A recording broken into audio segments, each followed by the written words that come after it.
Salut et bienvenue dans cette plongée au cœur du monde fascinant des figures de style. Vous vous dites peut-être, les figures de style, quelle barbe! Mais croyez-moi, ces outils linguistiques sont tout sauf ennuyeux. Ils sont l'ingrédient secret qui peut transformer votre écriture, la faisant passer de fade à brillante, de prévisible à puissante. Au cours des 10 prochains chapitres, nous serons vos guides fidèles dans ce voyage à travers le paysage du langage figuré. Nous analyserons chaque figure de style en vous donnant des exemples clairs et en vous montrant comment les utiliser efficacement dans vos propres écrits. Des nuances subtiles de la métaphore à l'éclat dramatique de l'hyperbole, nous allons découvrir la magie qui fait vibrer ces figures de style. Alors, attachez vos ceintures, prenez vos carnets et préparez-vous à libérer le pouvoir du langage. À la fin de ce voyage, vous rédigerez des phrases qui chantent, des paragraphes percutants et des histoires qui trouveront un écho auprès de vos lecteurs à un tout autre niveau. C'est parti!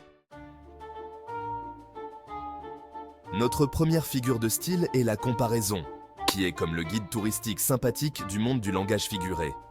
Elle vous prend par la main et vous dit « Hé, ces deux choses peuvent sembler différentes, mais regardez de plus près. » Elle utilise ensuite des mots comme « tel » ou « pareil à » pour établir une comparaison claire. Voyez ça comme la construction d'un pont entre deux îles, les reliant avec des mots. Par exemple, dire « il est fort comme un lion » ne signifie pas littéralement que le gars a une crinière et mange des zèbres au petit déjeuner. Cela signifie qu'il possède la force d'un lion, créant ainsi une image saisissante dans l'esprit du lecteur. Vous voyez à quel point c'est puissant? Vient ensuite la métaphore, la grande sœur cool de la comparaison. Elle se débarrasse des mots de comparaison et y va franco, en faisant une déclaration plus audacieuse. Au lieu de dire que quelqu'un est comme quelque chose, elle affirme qu'il quelque chose d'autre. C'est comme cet ami qui organise une fête surprise sans demander, un peu risqué, mais qui fait toujours son effet. Dire « cet homme est un lion » crée une image plus forte que « il est fort comme un lion ».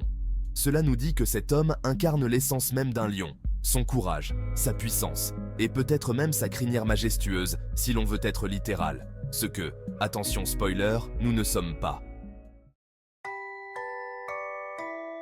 Maintenant, faisons connaissance avec la personnification, la figure de style qui organise des goûters d'anniversaire pour les théières et donne des discours de motivation aux fleurs fanées.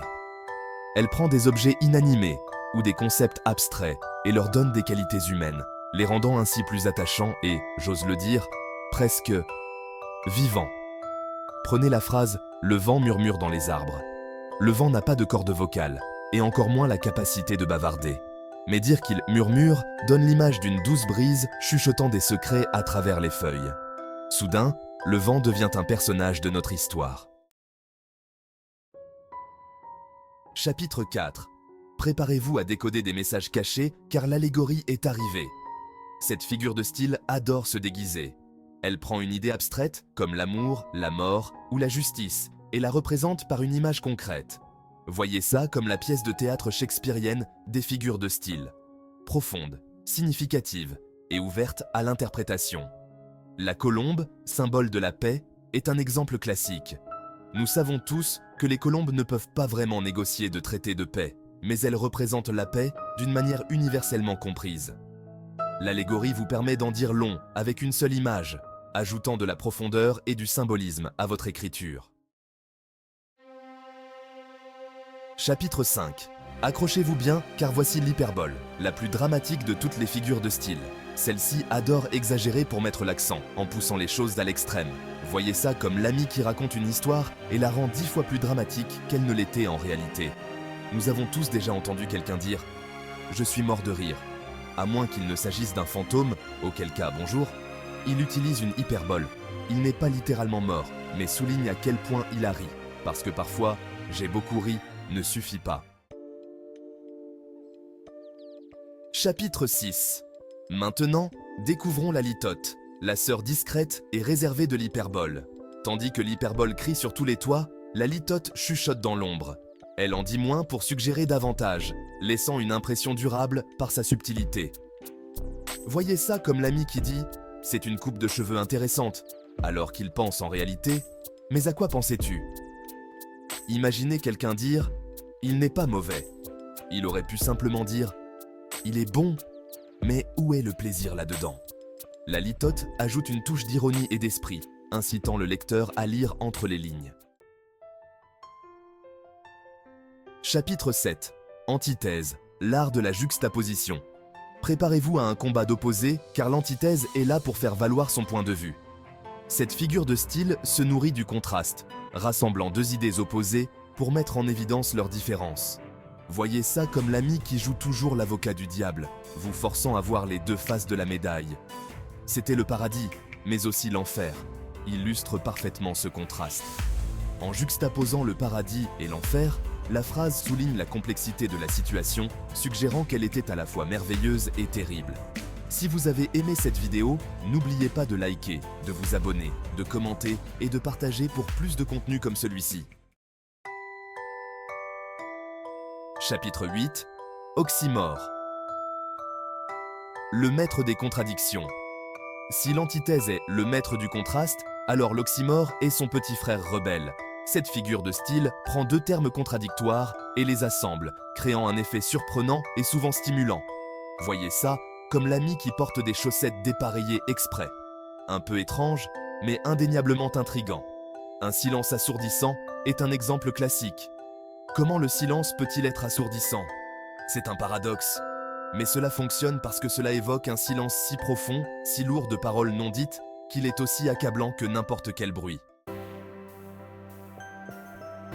Chapitre 9. Anaphore, le pouvoir de la répétition. Laissez-moi vous présenter l'anaphore, la figure de style qui pense que si vous avez quelque chose d'important à dire, vous devriez probablement le répéter plus d'une fois. L'anaphore adore la répétition, l'utilisant au début de phrases ou de vers consécutifs pour la mise en relief et le rythme. Voyez ça comme l'ami qui vous dit de mettre votre ceinture de sécurité chaque fois que vous montez en voiture, un peu répétitif, mais il le fait pour votre bien. Le célèbre vers de Victor Hugo, « Je vis, je meurs, je vis, je pleure », l'illustre parfaitement. La répétition de « je vis » et « je » souligne le caractère cyclique de la vie et de la mort, de la joie et de la tristesse. Chapitre 10. Euphémisme. Arrondir les angles. Enfin, nous avons l'euphémisme, l'âme sensible des figures de style. Celle-ci préfère aborder les sujets sensibles avec délicatesse, en utilisant un langage plus doux pour évoquer des réalités difficiles ou désagréables. Voyez ça comme l'ami qui vous dit que quelqu'un se repose confortablement, alors qu'il veut dire qu'il repose 6 pieds sous terre. Au lieu de dire que quelqu'un est mort, on peut dire qu'il nous a quittés. C'est une façon plus douce d'aborder un sujet douloureux en ménageant les sentiments de l'interlocuteur tout en transmettant le message. Et voilà, 10 figures de style essentielles qui peuvent transformer votre écriture, la faisant passer d'ordinaire à extraordinaire. En intégrant ces outils à votre arsenal linguistique, vous ajouterez de la profondeur, de la couleur et des nuances à vos mots, captivant ainsi vos lecteurs et laissant une impression durable. N'oubliez pas que la maîtrise des figures de style est un voyage et non une destination. N'ayez pas peur d'expérimenter, de jouer avec différentes figures et de voir ce qui convient le mieux à votre style d'écriture et à votre voix.